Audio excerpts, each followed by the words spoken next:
Hello everyone, myself Prashant. Hope you all are doing great. Today we will discuss Article 22.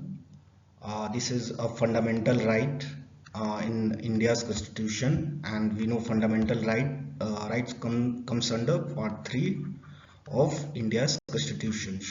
Let's begin and see all the important points of this Article 22 and what this Article 22 is all about. Article 22 is also known as protection against arrest and detention.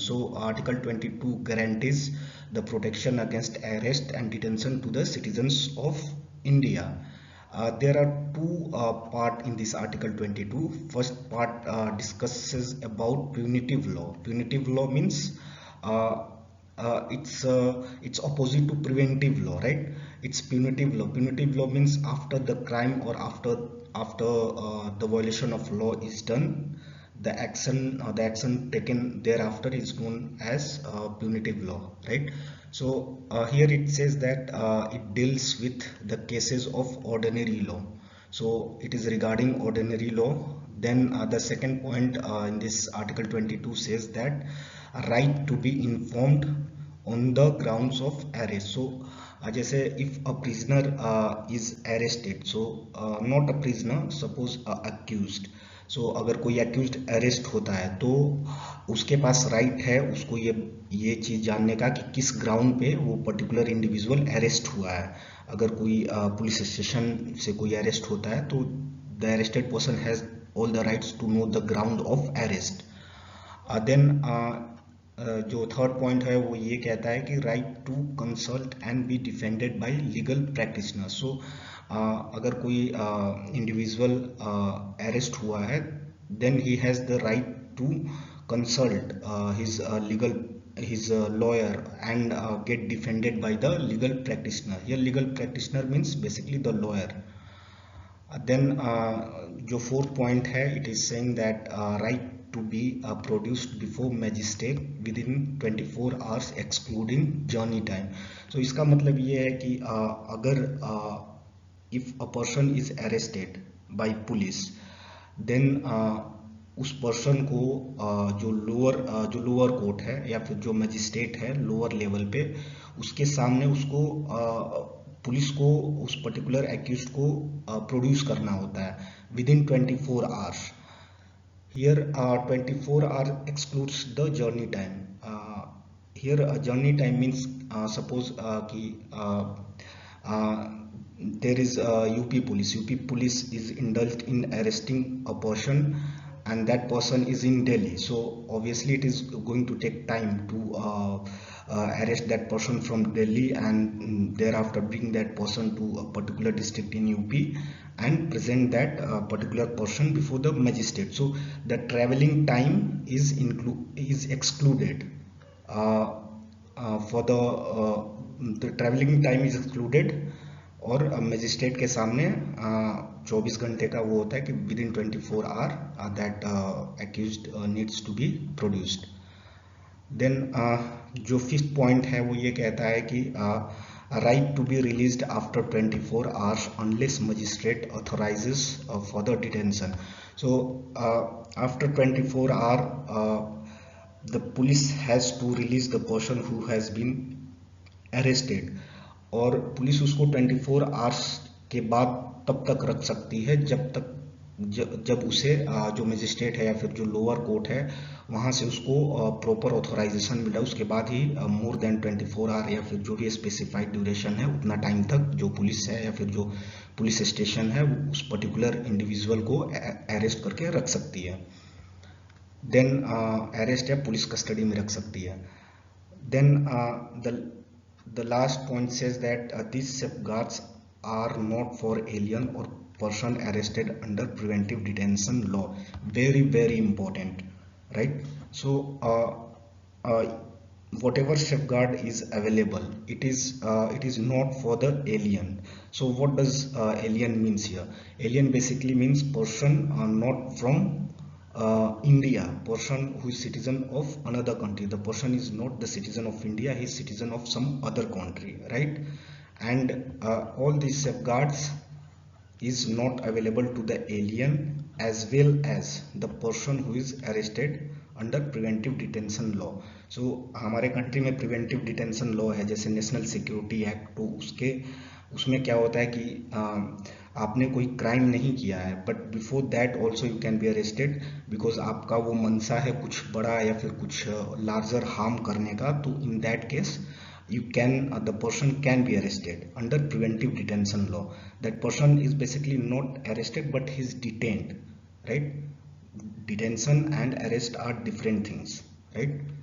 So these safeguards are not for alien and person arrested under preventive detention law. I hope it is clear now.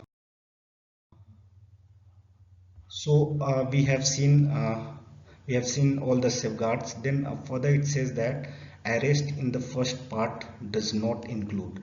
So very important, what are not the components of first part which we discussed just now. So first part is about this punitive law, right? First part is about punitive law. We discussed punitive law means after the arrest which is done after the violation of law has been done or the crime has been done, right? So arrest in the first part does not include arrest under orders of court, arrest which is a civil arrest, arrest which is relating to failure to pay income tax, and deportation of alien. So the safeguards which we talked just a few minutes ago, those safeguards are not available under these scenarios, right? If a person is arrested under the court order, then those safeguards are not available for the person. If arrest is civil arrest, then also those safeguards are not available. If it is a failure to pay income tax, then also those safeguards are not available. And if there is a deportation of alien, a citizen of other country is being deported, तो उस case में भी जो safeguard है, जो भी safeguard discuss किए वो अवेलेबल नहीं होते हैं. So that is why it is saying that arrest in the first part does not include. So article 22 में दो पार्ट हैं. फर्स्ट पार्ट जो है प्यूनिटिव लॉ के रिगार्डिंग है और दूसरा पार्ट जो है प्रिवेंटिव डिटेंशन को लेकर है. तो फर्स्ट पार्ट में हमने देखा कि सेफगार्ड जो प्यूनिटिव लॉ के केस में मिलता है, और आगे हम देखेंगे प्रिवेंटिव लॉ के केस में क्या होता है. That is the second part in article 22, which is a protection against arrest and detention. You can see arrest first part and then detention second part.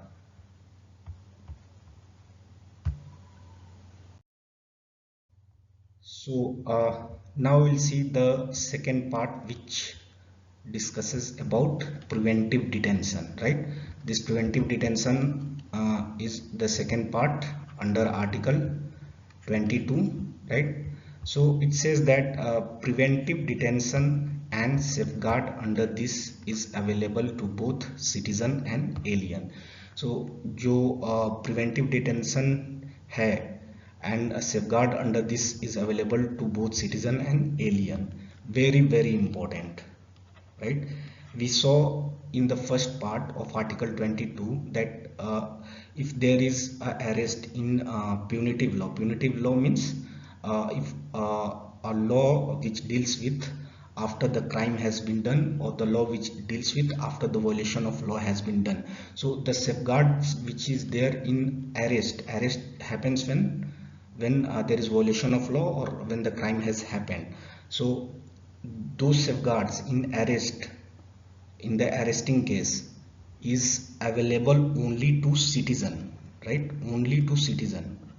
We saw in previous slide, but here it says that in case of preventive detention the safeguard is available to both citizen and alien. Very important. So for the citizen also and the alien also, both are protected through this safeguard. So now what are the safeguards? We'll know. So here it says that detention cannot exceed 3 months. So detention cannot be of more than 3 months. Very very important questions have been asked in exam. What is the maximum limit for which a citizen or alien or both can be detained, right? Then ground of detention should be communicated to prisoner. Very very important. So here also we are seeing that the ground of detention should be communicated to the prisoner. We saw in the first part which was about punitive detention. So in punitive detention also we saw that ground of arrest should be communicated to prisoner, and here also the ground needs to be communicated to the prisoner. Then further it says that the detained prisoner should be afforded opportunity to make representation against detention order.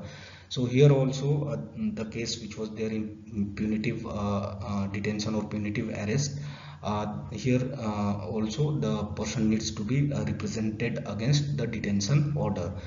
In punitive we saw that the person can consult to a lawyer and represent himself through the lawyer and have the legal remedies or the legal relief.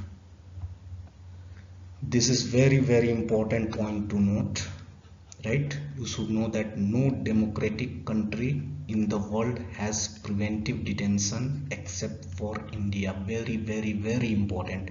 India is the only country India is the only democratic country. Here is the catch: democratic country.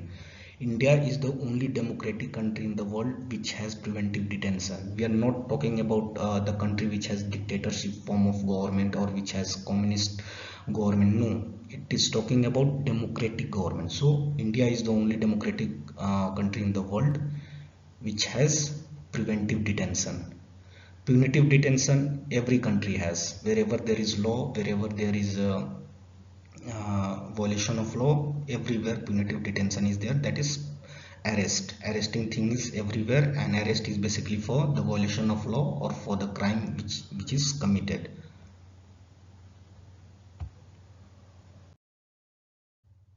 So here we'll see the laws related to preventive detention in India. So currently we have only one law which deals with the preventive detention, and that is National Security Act 1980. Right? There were other acts also, but those acts got repealed. Those acts were like Terrorist and Disruptive Act, that is TADA 1985 Act, and it got repealed in 1995. Repealed means cease to be in operation. Cease, that is not in effect. Cease to be effective means it is no more. It is no more in operation, right? Then this act also Prevention of Terrorism Act, that is POTA, which was enacted in 2002 during Atal Bihari Vajpayee government. So this act also got repealed in 2004. So these acts were repealed because there was a lot of misuse of this act. That is why these acts were later repealed, right? So this was the reason for repealing of these acts, but National Security Act is still in effect. You must have heard in news many times that in UP various people being arrested under NSA. Various states like in MP, various states arrest person on grounds of National Security Act. Arrest what? They do preventive detention, right? Preventive detention happens. Obviously arrest is also happening, but preventive detention can happen through National Security Act of 1980. Very very important.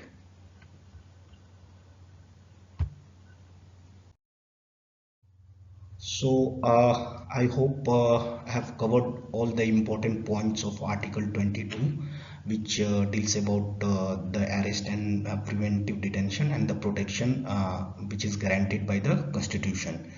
So this was it in Article 22, right? So thank you for your time. Next I'll be coming up with Article 23, 24, 25, and ultimately we will cover all the articles of fundamental rights. So thank you again. Thank you so much.